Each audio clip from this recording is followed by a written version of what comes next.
Welcome to Murder in the Air Mystery Theater. I'm your host, Laurie Fagen.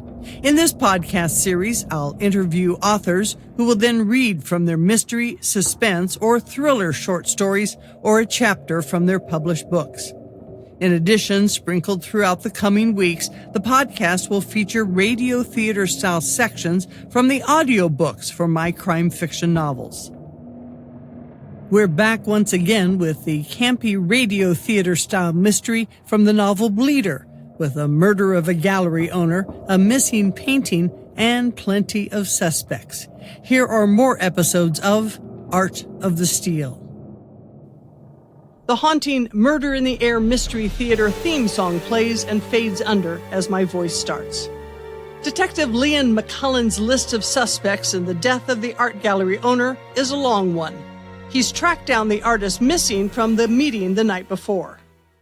McCullen knocks a second time, louder, on the faded wood apartment door belonging to Terry Jacobs, a sculptor who shows work at Art on the Square. Yeah. What's the big deal?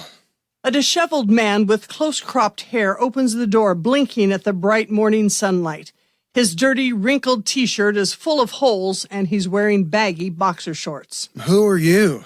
McCullen flashes his badge. Terrence Jacobs, we gotta talk. Can we do this inside? That wakes Jacobs up, and he lets the detective in.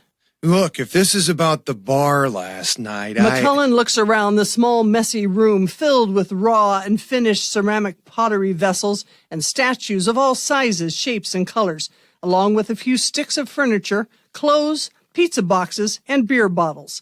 A layer of light brown dust covers everything. What happened at the bar? McCullen's eyes narrow at the young man. I didn't mean nothing. I was just having a little fun. Jacobs hangs his head. How come you didn't show for the meeting at the gallery last night? Jacobs' eyes widen. I didn't hear the message in time. This about my late studio rent? Jeez, I didn't think Paolo was serious when he said he was going to call the cops. And where were you the night before last at gallery closing time? McCullen watches the man's eyes darting back and forth, either from thinking or trying to make up a lie. I was, working on a piece. Yeah. Mac nods suspiciously. So you owed Mr. Romano some money. How'd that make you feel? Jacob's face scrunches up. It was a damn ripoff. That lousy studio wasn't worth that much. I was about to quit anyway. That's so. Right after you bashed him on the head and killed him? No, that's not, I didn't, no way. I didn't do anything. Looks like you got a bit of a rap sheet, Jacobs. Assault, burglary, spent a little time in juvie. Jacob slumps into a chair. I understand what it might look like, but I'll tell you what I know if you promise me. He's searching for a word. That thing. Immunity? Protection? Just what do you know? The Murder Mystery Podcast theme music fades in and my voice begins again. Just what information does the young sculptor have? Find out next time on Murder in the Air Mystery Theater. I'm Lauren Price. Thanks for listening. Mysterious music begins, then my voice. On the previous Murder in the Air Mystery Theater, a sculptor is going to tell the detective what he knows about the gallery owner's death. Sculptor Terry Jacobs sits alone, fidgeting in a bare interrogation room at the Evergreen Police Department. His blue jean knee pumps up and down, and he folds and unfolds his arms. Detective McCullen and another officer watch him for a few minutes from the other side of a one-way mirror. The detective enters the room, carrying a foam cup of steaming coffee, and hands it to the young man. McCullen sits opposite the artist and places a small recording device on the table. So just what is it you think you know about how Mr. Romano died? Jacobs takes a sip of the hot brew. Look, I swear, I had nothing to do with it. I thought it was just big talk. She was bitching like we all do sometimes. She? She who? One of the painters. She got stiffed a sizable amount on a couple of commissions and was pissed. I heard her talking to Paolo one night. They had the door closed, but everything's open at the top so the sound carries. Aye? What'd they talk about? Something about how he knew he owed her money, and if she would go along with his scheme, they could both make some extra dough. McCullen glances at the mirror. What kind of scheme? Jacobs wipes away a thin bead of sweat from his upper lip. Where she would take a painting and make it look like a theft, and he would receive the insurance money and split it with her. McCullen takes this in. The art of the steal, eh? He looks at his notes. Then how'd Romano end up dead? Jacobs shakes his head. I have no idea. I don't think that was part of the plan. So who is this painter he made the deal with? What's her name? Do I get, what'd you call it? Immunity? Like if I give you her name, you won't charge me with anything?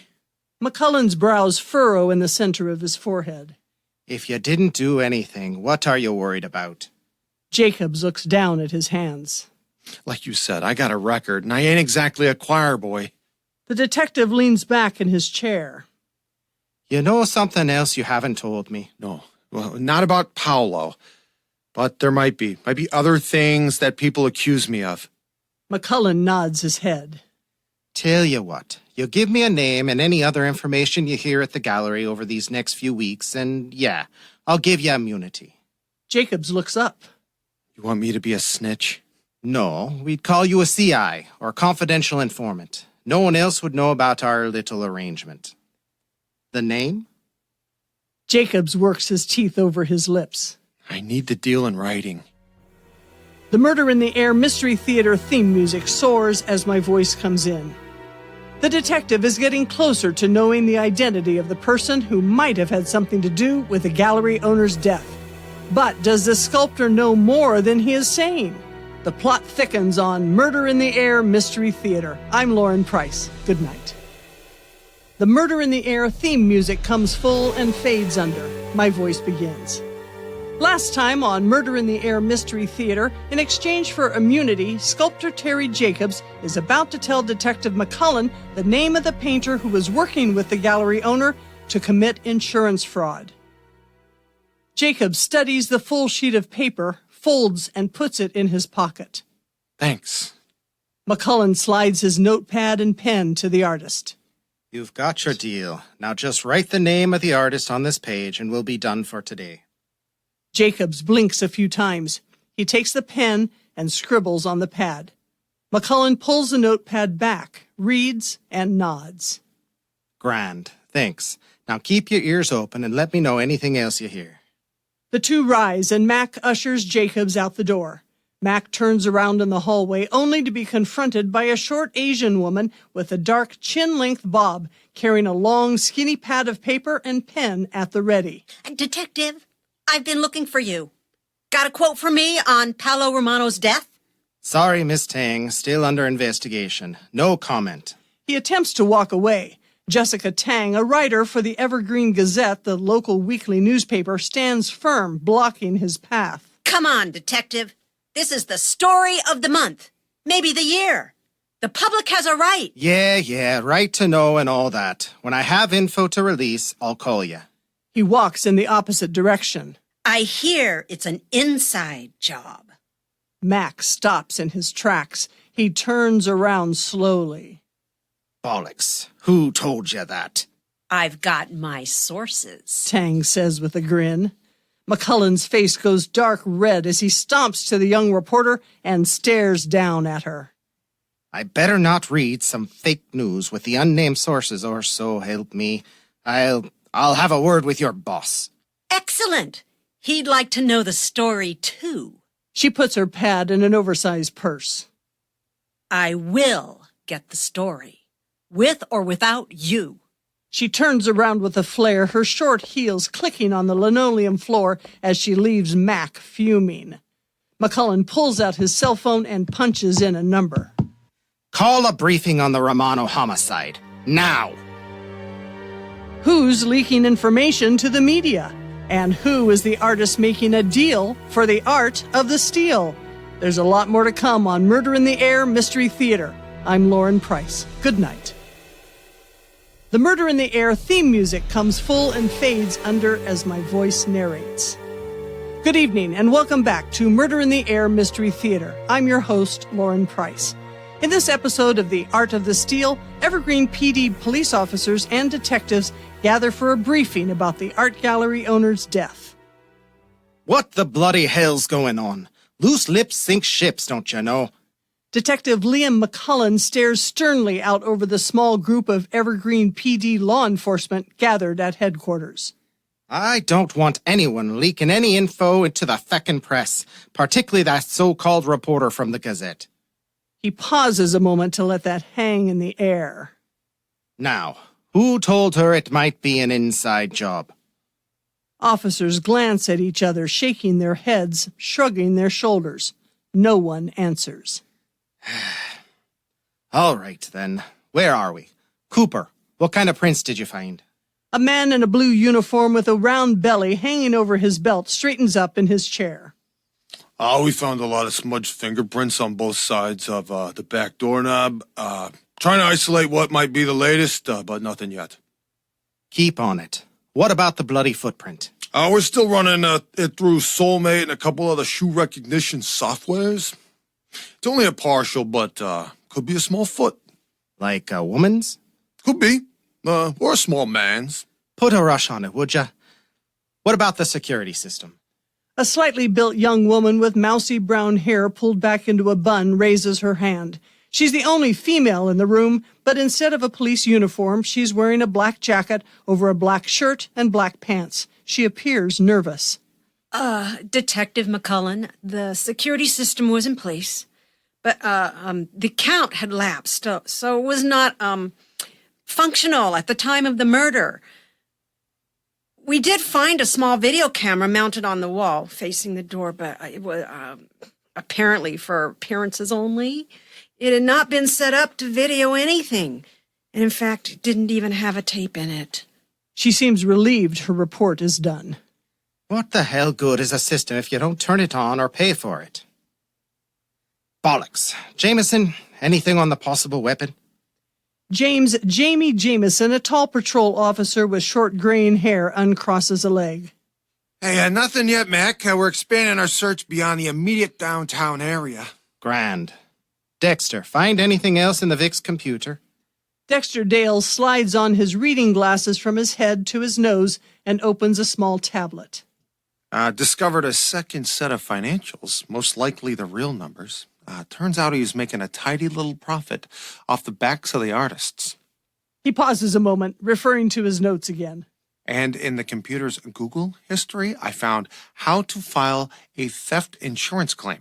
Now, we don't exactly know who executed that search, as many had access to the system, but more disturbing was someone looking for how to strangle a man. McCullen shakes his head in disgust.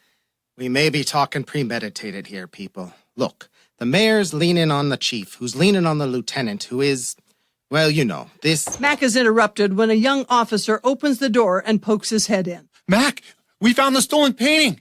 Brilliant. As I was saying, this is top priority. Back to work. Mac rushes out of the room. The Mystery Theater theme music starts. My voice continues. Where was the painting found? And will there be an arrest soon?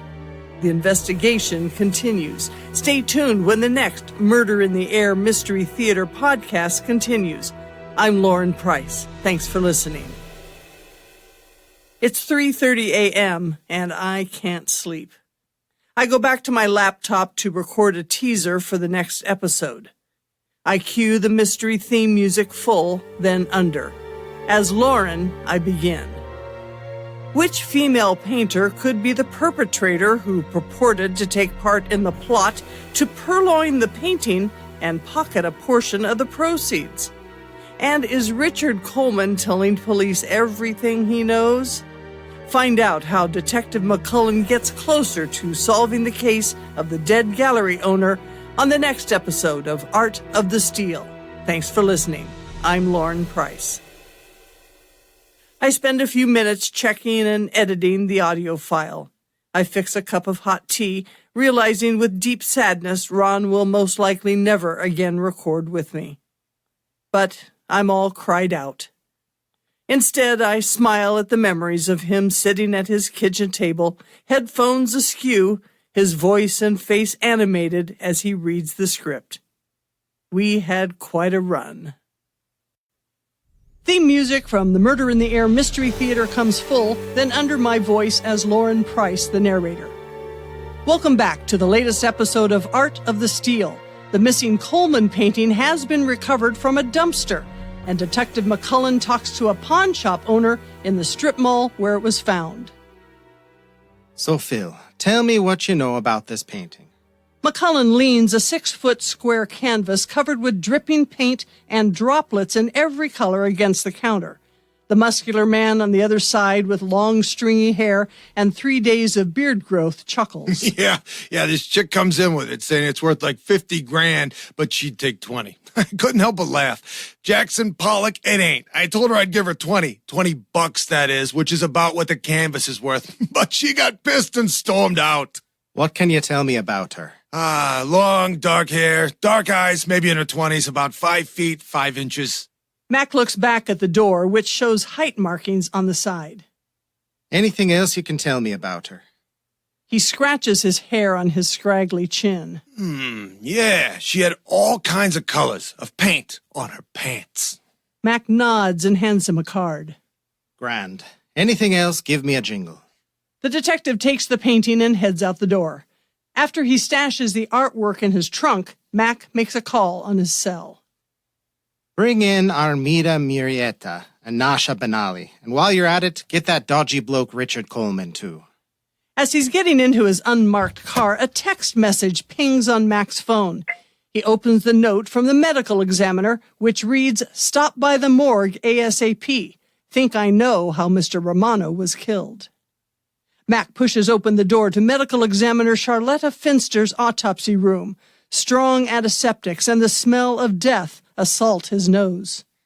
Came as soon as I could, Finn. What you got? The recently deceased Paolo Romano lies on the cold metal table under a bright round lamp hanging from the ceiling. The legs on the examining table are lower to accommodate Finster's motorized chair, which is positioned near the dead man's head as Detective McCullen enters. Afternoon, Mac. Finster continues to study the victim. After several seconds, she wheels her scooter back and faces the law officer. It is curious. Aye? How so? As you said, something was off, but you couldn't put your finger on it? I'm having the same challenge. Mac waits patiently for her to continue. We do have ligature marks on the neck to indicate strangulation, and the metal wire found at the scene is a match. However, we don't have any defensive wounds on the victim's hands. That could be because he was surprised from behind and lost consciousness quickly and was unable to defend himself. However, we also don't have a fracture of the larynx or hyoid bone, nor did I find a petechial hemorrhaging in the eyes, which usually indicates death by strangulation. As to the head wound, we have a single pond, or indented fracture, and inbuckling of the skull. In English, Finn? She points at Romano's head. It's a simple depression that could indicate a blow from a blunt object or impact against a protruding object.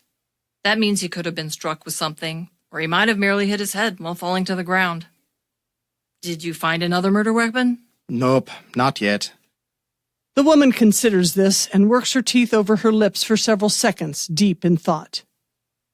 The weak attempt at strangulation may indicate the lack of strength or lack of resolve. Huh? What do you mean? Perhaps whomever made the attempt to kill him never really intended to. There seem to be more questions than answers about the death of the gallery owner. Stay tuned for the next Murder in the Air Mystery Theater podcast. I'm Lauren Price. Thanks for listening.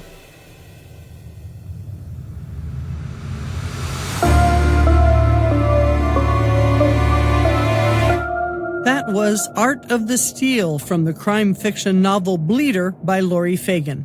Characters were performed by Leroy Timblin, Tess Jenkins, Ann Vidian, Andrea Ballou, and David Specht, and I read the narrator part of Lauren Price.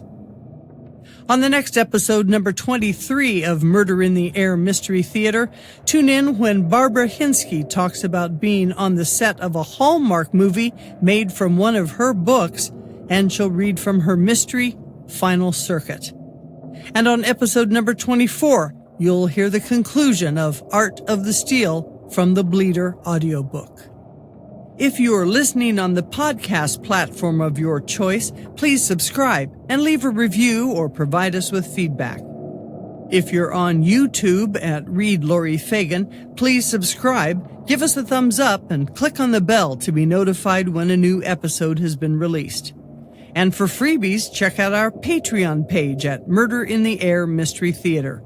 For more information, you can visit readlauriefagen.com. Thanks so much for listening, and come back again, where you will always find Murder in the Air.